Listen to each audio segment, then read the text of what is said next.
Hello dear students, अध्ययन the effort के YouTube channel में आपका फिर से स्वागत है। मैं अभिषेक कुमार। मैं आप लोगों को डिस्कस कर रहा था डेटा कम्युनिकेशन के बारे में, जो एक इम्पॉर्टेंट सब्जेक्ट है, इम्पॉर्टेंट पेपर है कंप्यूटर साइंस एंड इंजीनियरिंग और इलेक्ट्रॉनिक्स एंड कम्युनिकेशन इंजीनियरिंग के 4th सेमेस्टर के स्टूडेंट्स के लिए। तो लास्ट वीडियो में हमने डिस्कस किया था सब्जेक्ट का सिर्फ इंट्रोडक्शन कि डेटा क्या होता है और कम्युनिकेशन क्या होता है। डेटा क्या था? मीनिंगलेस था, रॉ मटेरियल था। उसी को अगर हम लोग कंप्लीट कर दें, जैसे सेंटेंस समझ लो, तो वर्ड्स अगर कंप्लीट कर देते हैं तो हम लोग सेंटेंस कंप्लीट कर लेते हैं। वैसे ही अगर डेटा को कंप्लीट कर दें और वो भी अरेंज करते हुए लिख दें तो वही डेटा क्या बन जाता है? इन्फॉर्मेशन बन जाता है। तो इन्फॉर्मेशन हमेशा मीनिंगफुल होता है। वही लिखा हुआ है अभी भी यहाँ पर कि, और उसके बाद हमने डिस्कस किया था इन्फॉर्मेशन के बाद कम्युनिकेशन के बारे में। तो पहले हमने डिस्कस किया डेटा एंड इन्फॉर्मेशन, फिर हमने डिस्कस किया था कम्युनिकेशन। कम्युनिकेशन का मतलब क्या होता है? दो लोगों के बीच का सिंपली दो लोग या दो डिवाइस के बीच में सिंपली जो इन्फॉर्मेशन का एक्सचेंजिंग होता है, मीन्स सेंडिंग एंड रिसीविंग। तो exchange of information between two person और two devices, that is called communication. तो अब हम लोग देखने वाले थे कि इस कम्युनिकेशन को पूरा करने के लिए कितने कंपोनेंट्स का होना ज़रूरी है। तो चलो डिस्कस करते हैं कंपोनेंट ऑफ कम्युनिकेशन।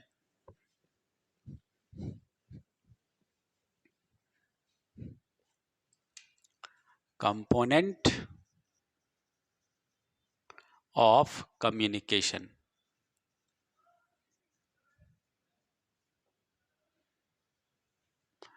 हमने पहले भी वीडियो में डिस्कस किया था कि अकेला आदमी तो खुद से बात करेगा नहीं, कम से कम दो लोगों को होना चाहिए बात करने के लिए। तो मान लो दो लोग हैं आमने सामने, ज़रूरी नहीं है कि मोबाइल से ही कम्युनिकेशन होगा। हम लोग सिंपली जैसे क्लासरूम में भी अगर एक टीचर स्टूडेंट को पढ़ा रहे हैं तो उनके बीच भी कम्युनिकेशन होता है। तो यहाँ मोबाइल से कम्युनिकेशन तो नहीं होता। सामने वो बोर्ड के सामने पढ़ा रहे होते हैं, बच्चे सामने सुन रहे होते हैं। कुछ बच्चे क्वेश्चन पूछते हैं तो डायरेक्टली वो इन्फॉर्मेशन चला जाता है टीचर के पास, फिर टीचर अगेन रिप्लाई करते हैं, आंसर करते हैं स्टूडेंट्स का। तो वो भी एक तरह का कम्युनिकेशन ही तो है। तो ये ज़रूरी नहीं कि कम्युनिकेशन सिर्फ डिवाइस के थ्रू ही हो, मोबाइल के थ्रू, इंटरनेट के थ्रू हो। हम लोग सामने फेस टू फेस भी कम्युनिकेशन कर सकते हैं, ठीक है। लेकिन कम से कम कम्युनिकेशन करने के लिए दो लोगों का होना ज़रूरी है, एक जो इन्फॉर्मेशन दे रहा है और एक जो इन्फॉर्मेशन रिसीव कर रहा है। मतलब एक को इन्फॉर्मेशन का ज़रूरत था और दूसरा उसको इन्फॉर्मेशन ट्रांसफ़र कर रहा है। तो जो इन्फॉर्मेशन सेंड कर रहा है, जैसे हम अगर आप लोगों को कुछ बताना चाहते हैं, अभी हम आपको क्या भेज रहे हैं, इतना इतना जो बता रहे हैं कि what is data and what is communication, तो हम क्या इन्फॉर्मेशन दे रहे हैं ना आप लोगों को। तो हम सेंड कर रहे हैं और आप क्या कर रहे हैं? रिसीव कर रहे हैं इसको।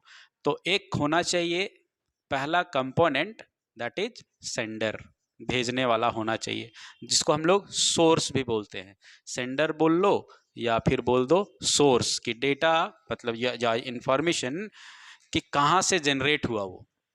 अभी सोर्स क्या है? तुमको जो भी इंफॉर्मेशन मिला, अब से तुमको तो कम से कम इतना नॉलेज हो गया ना कि तुम किसी को एक्सप्लेन कर सकते हो कि डेटा कम्युनिकेशन होता क्या है, डेटा क्या होता है, इंफॉर्मेशन क्या होता है और कम्युनिकेशन क्या होता है। तो कहाँ से मिला तुमको? सोर्स क्या है? बोलेंगे यूट्यूब से। बताया कौन? तो अभिषेक सर पढ़ाए। तो सोर्स हम हैं। तुमको इन्फॉर्मेशन कहाँ से मिला? अभिषेक सर से मिला। तो हम सेंडर हैं, तुम रिसीव कर रहे हो। तो पहला कंपोनेंट क्या होता है? सेंडर। उसके बाद एक कंपोनेंट क्या हो गया? रिसीवर। लेकिन हम जो बोल रहे हैं तुम्हारे तक कैसे पहुंचा? इस बीच में एक लिंक होना चाहिए, एक मीडियम होना चाहिए। या सिंपल ऑफलाइन के केस में भी देख लो तो एक आदमी खड़ा है यहाँ, एक आदमी यहाँ खड़ा है। अब दो लोग हैं, एक ए है एक बी है।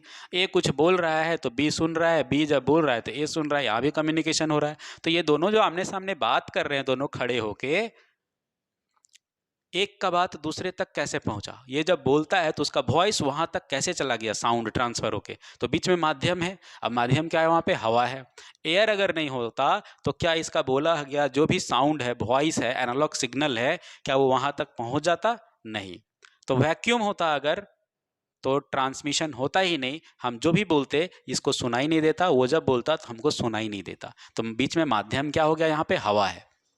हम लोग क्लासरूम, ऑफलाइन क्लासरूम में भी जब पढ़ते हैं तो हम जब बोलते हैं तो बच्चों को कैसे सुनाई देगा? तो हम जो भी बोल रहे हैं तो हमारा वॉइस बच्चों तक कैसे पहुंचता है? थ्रू एयर, हवा के माध्यम से वहां तक पहुंच जाता है। अगर वो वैक्यूम होता तो ट्रांसफर, ट्रैवल नहीं करता वो एनालॉग साउंड, ठीक है। तो पहला चीज क्या बोल दिए? सेंडर होना चाहिए, दूसरा हम बोले रिसीवर होना चाहिए, और तीसरा क्या होना चाहिए? मीडियम होना चाहिए। तो तीन चीज हो गए। पहला हमने बोला सेंडर, दूसरा हमने बोला रिसीवर, और तीसरा हमने बोल दिया माध्यम, जिसके थ्रू ट्रांसफर होके जाएगा। तो चलो अब एक सेंडर भी है, एक रिसीवर भी है, एक माध्यम भी है। अब मान लो हम सेंडर हो गए, तुम रिसीवर हो, हम लोग मोबाइल से कम्युनिकेशन कर रहे हैं, तो मोबाइल हो गया माध्यम, और मोबाइल में व्हाट्सअप को माध्यम मान लेते हैं। तो हम सेंडर हैं, तुम रिसीवर हो, और माध्यम क्या चुन लिए हम लोग कम्युनिकेशन करने के लिए कि चलो व्हाट्सअप से कम्युनिकेशन करते हैं। हम हैं, तुम भी हो और व्हाट्सअप भी है, लेकिन जब तक हम लिखेंगे नहीं तब तक जाएगा कैसे? हमको लिख के तो भेजना होगा ना। व्हाट्सअप तुम्हारे में भी इंस्टॉल है, व्हाट्सअप मेरे में भी इंस्टॉल है, तो माध्यम तो है, चलो इंटरनेट तुम्हारे में भी है, इंटरनेट मेरे में कनेक्टेड है। लेकिन हमारे रहने से और तुम्हारे रहने से और व्हाट्सएप के रहने से कम्युनिकेशन पूरा नहीं होगा। हमको लिखना होगा और भेजना होगा, मतलब इन्फॉर्मेशन होना चाहिए। या तो तुम हमसे कुछ इन्फॉर्मेशन मांगो, कुछ डाउट पूछो, तब हम बताएंगे, या सिंपली हम तुमको जैसे अभी वीडियो भेज रहे हैं, हम पढ़ा रहे हैं, तो कुछ इन्फॉर्मेशन तुमको भेज दे, कुछ नोट्स भेज दे, तो कम्युनिकेशन तब होगा। मतलब सेंडर है ठीक है, रिसीवर भी है ठीक है, माध्यम भी है ठीक है, लेकिन भेजेंगे तब तो होगा। तो सेंडर, रिसीवर, उसके बाद माध्यम, और एक चौथा चीज का जरूरत क्या पड़ गया? मैसेज का होना चाहिए या इंफॉर्मेशन का। तो या तो आपको इंफॉर्मेशन का जरूरत होना चाहिए तभी हमसे बात करोगे, या फिर हम इंफॉर्मेशन भेज रहे हैं तुमको, तो या तो जैसे सिंपली बोले ना, किसी को फोन क्यों करते हैं? कुछ पूछने के लिए फोन करते हैं, या फिर कुछ बताने के लिए। तो हम तुमको बताना चाहते हैं कुछ, तो हम तो तुमको मैसेज कर देंगे। जैसे क्लासेस, अभी हम एक जरूरी इंफॉर्मेशन भी देना चाहेंगे आप लोगों को कि 22 मार्च से अध्ययन द एफर्ट में 22 मार्च से 4th सेमेस्टर के सारे ब्रांचेस के नए बैच स्टार्ट हो रहे हैं। तो सारे ब्रांचेस के लिए हो रहे हैं। स्पेशली हम कंप्यूटर साइंस एंड इंजीनियरिंग और इलेक्ट्रॉनिक्स वाले स्टूडेंट को बोल रहे हैं, क्योंकि हम उनका क्लासेस ले रहे हैं। तो 22 मार्च से नया बैच स्टार्ट हो रहा है, तो आप ज्वाइन कर सकते हैं अध्ययन द एफर्ट में, ठीक है। तो अभी देखो, ये मतलब ये इन्फॉर्मेशन, इंपॉर्टेंट इन्फॉर्मेशन था, वो हम बता दिए, ये एग्जाम्पल नहीं दे रहे थे हम, ठीक है। अब हम लोग आते हैं टॉपिक पे जो डिस्कस कर रहे थे। तो हम क्या किए, अभी आप लोगों को इन्फॉर्मेशन जैसे भेज दिए, तो अभी ये हम आपको सेंड कर दिए, आप रिसीव कर लिए। माध्यम क्या होगा? जैसे यूट्यूब के माध्यम से अभी आप देख लिए, तो माध्यम हमारा यहाँ यूट्यूब हो गया, लेकिन सेंडर भी हम हैं, रिसीवर तुम हो, माध्यम यूट्यूब है, लेकिन बीच में इंफॉर्मेशन भी तो आया। बिना उसके कम्युनिकेशन कंप्लीट कैसे होगा? तो हम बोलेंगे अब 4 कंपोनेंट हो गए। पहला क्या था? सेंडर, जो मैसेज भेजेगा। दूसरा क्या होना चाहिए? उसके पास कुछ मैसेज होना चाहिए, या फिर उसके पास इंफॉर्मेशन होना चाहिए। या तो बोल रहे हैं इन्फॉर्मेशन का ज़रूरत हो रहा है, या इन्फॉर्मेशन भेज रहे हैं। जैसे हमको इन्फॉर्मेशन का ज़रूरत नहीं है, हम इन्फॉर्मेशन सेंड किए अभी आपको। आपको ज़रूरत होगा तो आप हमको मैसेज करेंगे, कॉल कर सकते हैं इस तरीके से। तीसरा कंपोनेंट क्या बोल रहे हैं हम? माध्यम, जिसके थ्रू ये ट्रांसफ़र होके जाएगा। तो ऐसा माध्यम जिससे डेटा ट्रांसफ़र हो सकता है, सिग्नल ट्रांसफ़र हो सकता है, उसको हम लोग ट्रांसमिशन मीडियम कहते हैं। बट शॉर्ट में हम लोग अभी मीडियम समझ लें, माध्यम समझ लें। अब देखो, हम सेंडर हैं, हम कुछ इन्फॉर्मेशन भेज रहे हैं, जाएगा कैसे? माध्यम से होते हुए। तो कहाँ तक जाएगा? इन्फिनिटी तक ट्रैवल तो नहीं ना करेगा। तो एक 4th कंपोनेंट होना चाहिए, रिसीवर, जो फाइनली इसको रिसीव करेगा, जहाँ पर यह कम्युनिकेशन ख़त्म होगा। तो अब 4 हो गए। हम सेंडर हैं, मेरे पास कुछ इन्फॉर्मेशन है, हम माध्यम से भेजे, चाहे वो फेसबुक के माध्यम से भेजे, यूट्यूब के माध्यम से भेजे, व्हाट्सएप के माध्यम से भेजे, वॉइस कॉल करके भेजे, टेक्स्ट मैसेज करके भेजे, ईमेल करके भेजे, किसी भी माध्यम से भेजे हम। अब जनरली माध्यम वायर्ड और वायरलेस, चाहे मैसेज हम जैसे भेज रहे हैं, चाहे तार से जाएगा, वायर्ड या वायरलेस जाएगा, लेकिन जाएगा जैसे। कहाँ तक जाएगा? तो रिसीवर होगा, फाइनली उसको मिल गया, ठीक है। लेकिन हम जो भेजे हैं, क्या उसको समझ में आया कि नहीं आया? अब मान लो कि हम इंग्लिश में लिख के भेज दिए, उसको ना समझ ही नहीं आ रहा है, वो सिर्फ हिंदी पढ़ना जानता है। हम ना पूरा फ्रेंच में लिख के भेज दिए, तो हम सेंडर हैं, मैसेज जो है वो पूरा का पूरा फ्रेंच में लिखा हुआ है। माध्यम चाहे जो फेसबुक व्हाट्सएप के थ्रू भेज दिए, और रिसीवर तक पहुंच भी गया, लेकिन उसको समझ नहीं आ रहा है, क्योंकि उसको सिर्फ हिंदी आता है, और हम फ्रेंच में लिख के भेज दिए, चाइनीज़ में लिख के भेज दिए। तो कम्युनिकेशन कहाँ हुआ? उसके लिए तो इन्फॉर्मेशन है ही नहीं, उसको तो समझ में आ ही नहीं रहा है, तो क्या बोलेगा? हम जो कुछ पूछेंगे वो तो समझ ही नहीं पाएगा कि क्या है लिखे, क्वेश्चन मार्क भेज दिया। तो हम जब कुछ पूछेंगे, उसको अगर समझ में नहीं आएगा तो कुछ नहीं बताएगा। तो कहाँ पर उसको इन्फॉर्मेशन मिला? तो क्या बोलेंगे? उसको जो मिला उसके लिए मीनिंगलेस चीज़ है, फालतू का चीज़ मिल गया, तो वो इन्फॉर्मेशन नहीं है, वो तो डेटा है। तो उसको समझने के लिए, जैसे हम लोग इंग्लिश बोलते हैं, तो इंग्लिश ए से जेड में तो इंग्लिश खत्म हो गया, अल्फ़ाबेट ए से शुरू होके जेड तक टोटल 26 लेटर तो ही है अल्फ़ाबेट में। अब इतना तो ABCD सबको आता है, लेकिन फिर भी इंग्लिश सबको नहीं आता, इंग्लिश सब लोग बोल नहीं पाते, इंग्लिश पूरा लिख नहीं पाते। तो इसी 26 लेटर को ही मिला के कितना वर्ड बना दिया गया, पूरा का पूरा डिक्शनरी में यही तो 26 वर्ड ही लिखा हुआ है, इधर उधर करके। हेलो एक वर्ड है, बाय एक वर्ड है, गुड एक वर्ड है, मॉर्निंग एक वर्ड है, सब तो इसी से बनता है। लेकिन कहाँ हमको पूरा इंग्लिश आता है लोगों को, अभी तक भी पढ़ रहे हैं लोग, परेशान है इंग्लिश पढ़ने में। तो 26 लेटर है, उसको अरेंज करना है अलग अलग, कहीं 2 लेटर मिला दिए, कहीं 3 लेटर मिला दिए, कहीं 4 लेटर मिला दिए। अब 4 लेटर मिला के तो 4 लेटर का तो वर्ड कितना सारा होगा, गुड भी है ना, बेस्ट भी है, इस तरह के बहुत सारे वर्ड होंगे, 4-4, तो ऐसा बहुत सारा है, मतलब काउंट नहीं कर सकते आप। तो अब हम बात कर रहे हैं कि हम जो भेजेंगे, जैसे इंग्लिश बोलना है तो इंग्लिश के ग्रामर को फॉलो करना पड़ता है हमको। जैसे तैसे इस 26 लेटर को पढ़ लिए तो इंग्लिश थोड़ी ना ख़त्म हो गया कि जैसे मर्जी वैसे इंग्लिश लिख दें, तो हमको ग्रामर पढ़ना पड़ता है कि नहीं, मीनिंगफुल सेंटेंस कैसे बनेगा, तो आप टेंस पढ़ते हैं, वॉइस पढ़ते हैं, ऐसे बहुत सारे चैप्टर पढ़ते हैं, बहुत सारा ग्रामर का चैप्टर है, सेट ऑफ रूल्स पढ़ना पड़ता है आपको इंग्लिश कम्युनिकेशन करने के लिए। फिर वैसे ही हिंदी में कम्युनिकेशन करना है तो हिंदी जैसे मर्जी वैसे थोड़ी बोल देंगे। अब हम लोग जो हिंदी बोलते हैं वो तो गलत हिंदी बोलते, शुद्ध हिंदी जैसे बोलते हैं, देखो दिल्ली, अब हम लोग बोलते हैं ना कि जैसे हम खाना खा लिए, पूछा हमसे कोई खाना खा लिए, तो बोले हाँ हम खाना खा लिए। हम खाना कैसे खा लिए, हम तो अकेला हैं, हम दूसरों के बारे में कैसे बता रहे हैं, मैं खा चुका हूँ, मैंने खा लिया, ये बोलना चाहिए। तो मैं नहीं बोलते, दिल्ली में लोग बोलते हैं ऐसे, मैं खा लिया, यहाँ बोलते हैं हम खा लिए। तो हम मतलब एक से ज़्यादा, आप सबके बारे में कैसे जान रहे खा लिए, अपने बारे में बोलिए। यहाँ बोलते हैं बारिश हो रहा है, बारिश हो नहीं रहा है, बारिश हो रही है। तो खैर हम लोग गलत इंग्लिश बोलते हैं, टूटी फूटी हम लोग जैसे ही बोलते हैं, तो इंग्लिश भी ऐसे ही गलत बोलते हैं। लेकिन अगर मीनिंगफुल बनाना है, सही बनाना है, तो इंग्लिश के ग्रामर के हिसाब से लिखना होगा। हिंदी में कम्युनिकेशन करना है तो हिंदी के ग्रामर को फॉलो करना होगा। अगर संस्कृत में बात करना है तो संस्कृत का भी ग्रामर को फॉलो करना होगा, सबका व्याकरण बोलते हैं हम लोग ऐसे। हर भाषा का, फ्रेंच का भी अपना ग्रामर होगा, बंगाली का भी अपना होगा, रशियन का भी अपना होगा, हर लैंग्वेज का अपना ग्रामर है। और ग्रामर में क्या रूल्स पढ़ाए जाते हैं कि कब किस किस सेंटेंस में किस वर्ड के आगे क्या लिखा जा सकता है, ठीक है। जैसे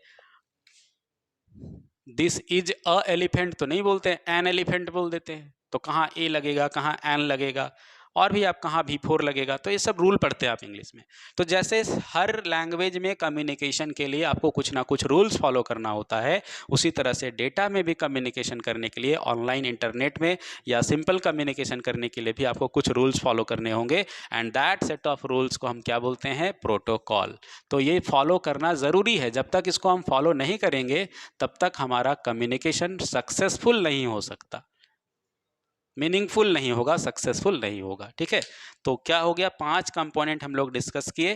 पहला हम बोल रहे हैं सेंडर होगा, जो मैसेज भेज रहा है या इंफॉर्मेशन भेज रहा है। दूसरा चीज़ क्या हो गया, कंपोनेंट इंफॉर्मेशन, जिस चीज़ को हम भेज रहे हैं, हम बता रहे हैं, क्या बता रहे हैं, छुट्टी है नहीं है, क्लास होगा नहीं होगा, क्या टॉपिक डिस्कस हो रहा है, एग्ज़ाम कब है, इस तरह का इन्फॉर्मेशन हमको भेजना है। कुछ माध्यम जो भी हो, Facebook, WhatsApp, email, simple calling, voice calling, कहाँ तक जाएगा, रिसीवर। रिसीवर को हम लोग डेस्टिनेशन भी बोल सकते हैं कि आखिर वो इन्फॉर्मेशन कहाँ तक गया, उसका डेस्टिनेशन क्या है, तो फाइनली वो रिसीवर तक पहुँच जाएगा। तो सोर्स से लेके डेस्टिनेशन तक पहुँच गया। अब कुछ रूल्स को फॉलो करते हुए हम लोग भेजते हैं, और इसी सेट ऑफ रूल्स को, set of rules for communication is called protocol. Set of rules for communication is called protocol, ठीक है। तो ये 5 कंपोनेंट है। अब देखो प्रोटोकॉल, जैसे हम लोग सिंपली बोलते हैं, जब हम लोग रोड में भी चलते हैं ना, तो कुछ रूल्स फॉलो करना होता है कि नहीं आपको लेफ्ट में चलना है। हम लोग अपने देश की बात कर रहे हैं, अदर कंट्रीज़ में अलग प्रोटोकॉल्स होगा ट्रैफिक के लिए, लेकिन हमारे देश में है कि हमेशा बायां चलना चाहिए, रेड लाइट में रुकना चाहिए, ग्रीन लाइट में आप जा सकते हैं। तो कुछ रूल्स हम लोग फॉलो करते हैं। उसी तरीके से नेटवर्किंग में भी हमको कुछ रूल्स को फॉलो करना होता है, and that set of rules is called protocol. जैसे अब हम लोग जैसे रूल बोलते हैं ना कि अगर किसी के पास हेलमेट नहीं है तो उसका चार्ज अलग होगा, लाइसेंस नहीं है तो उसका चार्ज अलग होगा, कोई रेड सिग्नल में गाड़ी को पार कर दिया तो उसका पेनाल्टी अलग होगा, रूल्स अलग अलग बनाए गए हैं।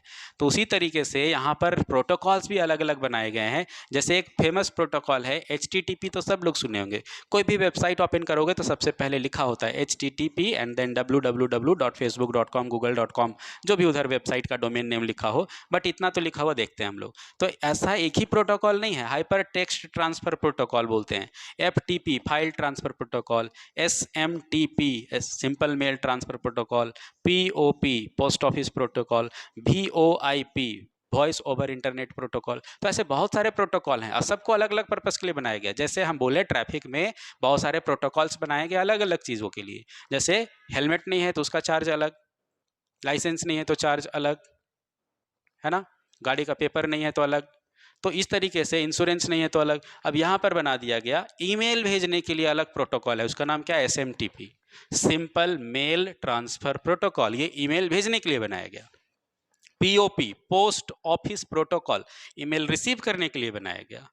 VoIP, देखो सिंपल वॉइस कॉल करते हैं वो अलग, और व्हाट्सएप से कॉलिंग करते हैं तो अलग। उसमें मेन बैलेंस नहीं लगता, उसमें डेटा बैलेंस लगता है। फेसबुक मैसेंजर से कॉल कर ले रहे हैं हम लोग, व्हाट्सएप से कॉलिंग कर ले रहे हैं, डेटा बैलेंस से कॉल करते हैं ना वो, तो वो VoIP कॉल होता है, वॉइस ओवर इंटरनेट प्रोटोकॉल हम बोलते हैं, जो लास्ट में लिखा हुआ है VoIP है ना, यहाँ पे VoIP प्रोटोकॉल। तो वॉइस ओवर इंटरनेट प्रोटोकॉल तो ये बनाया गया किसके लिए, डेटा बैलेंस से जब कॉल करते हैं, व्हाट्सएप कॉलिंग, फेसबुक कॉलिंग, तो उसके लिए अलग है। File transfer protocol, file upload download करने के लिए है। HTTP, दुनिया का कोई भी वेबसाइट खोलना हो तो उसके पहले HTTP लिखा होता है, हाइपर टेक्स्ट ट्रांसफर प्रोटोकॉल, जो किसी भी वेब पेज को इंटरनेट में ओपन करने का फैसिलिटी देता है। तो इस तरह के इतने ही नहीं हैं, ऐसे अलग अलग, जैसे हम लोग ट्रैफिक में बोले ना कि अलग अलग कानून बना हुआ है, अलग अलग क्राइम के लिए, अलग अलग गलतियों के लिए, उसी तरह से इंटरनेट में अलग अलग पर्पज़ के लिए अलग अलग प्रोटोकॉल है, और ऐसे थाउजेंड्स ऑफ प्रोटोकॉल्स हैं। तो हम लोग को उतना ज़्यादा डिस्कशन नहीं करना है, लेकिन हम लोग डिस्कस करेंगे कम से कम 12-15 प्रोटोकॉल के बारे में कि कौन सा प्रोटोकॉल किस लिए यूज किया गया, किस लिए बनाया गया उसको। तो ऐसे बहुत सारे प्रोटोकॉल्स हैं कम्युनिकेशन के लिए, इसको हमको फॉलो करना पड़ता है कम्युनिकेशन में, ठीक है। तो हम लोग ये तो ऑनलाइन या इंटरनेट कम्युनिकेशन की बात कर रहे हैं, लेकिन सिंपल कम्युनिकेशन भी अगर कर रहे हैं हम, अगर हम और आप अभी बात कर रहे हैं, हम हिंदी बोल रहे हैं, तो हम हिंदी क्या है, हिंदी ग्रामर के हिसाब से बोल रहे हैं। अब हम कुछ भी जैसे मर्जी वैसे हिंदी तो नहीं बोल दे रहे हैं, सेंटेंस तो पूरा कर रहे हैं ना, मीनिंगफुल वर्ड बोल रहे हैं, मीनिंगफुल सेंटेंस बोल रहे हैं। तो इसीलिए हम लोग बोलते हैं कि कुछ रूल्स को फॉलो करते हुए बोलते हैं। तो कोई भी कम्युनिकेशन तब होगा जब कुछ सेट ऑफ रूल्स को फॉलो किया जाए। तो समझ में आ गया कि एक कम्युनिकेशन को पूरा करने में टोटल 5 कंपोनेंट का होना ज़रूरी है। एक सेंड करने वाला होना चाहिए, एक रिसीव करने वाला होना चाहिए, उसके अलावा क्या है, पूरा प्रोसेस समझ लो। हम सेंडर हैं, हमारे पास कुछ इन्फॉर्मेशन था, हम उसको किसी माध्यम से भेज रहे हैं, और वो डेस्टिनेशन तक, रिसीवर तक पहुंच गया। और वो पहुंचा कैसे, तो कुछ सेट ऑफ रूल्स को फॉलो करते हुए गया है, मतलब मैसेज मीनिंगफुल है, उसको समझ में आ जाएगा कि हाँ हमने लिखा क्या है। तो ये 5 कंपोनेंट होना चाहिए कम्युनिकेशन को पूरा होने के लिए, ठीक है। तो हमारा जो टॉपिक था कंपोनेंट ऑफ कम्युनिकेशन, ये कंप्लीट हुआ। बाकी हम लोग डिस्कस करेंगे इसके बाद का टॉपिक्स नेक्स्ट वीडियो में, एक एक करके डिस्कस करेंगे कि सेंडर के बारे में, इंफॉर्मेशन के बारे में, मीडियम कितने तरह का माध्यम हो सकता है। वायर से भेज सकते हैं, वायरलेस से भी भेज सकते हैं, जैसे वाईफाई से भेजते हैं, शेयर इट यूज़ करते हो, जेंडर यूज़ करते हो, ब्लूटूथ यूज़ करते हो, वाईफाई यूज़ करते हो। तो वाईफाई कैसे हो गया, वायरलेस हो गया, है ना। ब्लूटूथ कैसे हो गया, वायरलेस हो गया। घर में रेडियो में गाना सुनते हैं, वायरलेस हो गया। टीवी देखते हैं हम लोग, वायरलेस आता है। घर में देखते हैं, छतरी लगा के देखते हैं, तो अब सिग्नल टाटा स्काई का लगा दिए, अब टाटा स्काई का सिग्नल आ रहा है, हमारे घर में तो तार नहीं है। अब कहाँ कितना दूर से सिग्नल ब्रॉडकास्ट हो रहा होगा तो हमारे टीवी तक पहुँचता है, वो तो वायरलेस ही पहुँचा हुआ है। लेकिन कुछ ऐसे हैं जो वायर्ड से भी पहुँचते हैं, जैसे हम मोबाइल को लैपटॉप से जोड़ दिए, तो मोबाइल को लैपटॉप से जोड़ सकते हैं, ब्लूटूथ से भी जोड़ सकते हैं, डाटा केबल से भी जोड़ सकते हैं। तो जब डाटा केबल से जोड़ेंगे तो ये वायर्ड कम्युनिकेशन होने लगा, और जब ब्लूटूथ से जोड़े होंगे तो वायरलेस कम्युनिकेशन हो गया। तो कितने तरह का वायर यूज करते होंगे, वायरलेस कम्युनिकेशन भी कितने तरह का होता होगा। तो ब्लूटूथ के लिए अलग हो गया, वाईफाई के लिए अलग हो गया, ठीक है। तो वो पढ़ेंगे वायरलेस में भी कितने टाइप हैं और वायर्ड में कितने टाइप हैं। तो मीडियम जो है वो 2 तरह का होता है, वायर्ड मीडियम और वायरलेस मीडियम। तो वायर्ड में कितने तरह का तार आता है वो हम लोग पढ़ेंगे, और वायरलेस में कितने तरह का वेव होता है हम लोग वो भी आगे पढ़ेंगे, कुछ प्रोटोकॉल्स के बारे में भी देखेंगे। तो ये छोटा सा टॉपिक था कंपोनेंट ऑफ कम्युनिकेशन, बाकी डिस्कस करेंगे इसके कंपोनेंट्स को डिटेल में नेक्स्ट वीडियो में, ठीक है। Thank you.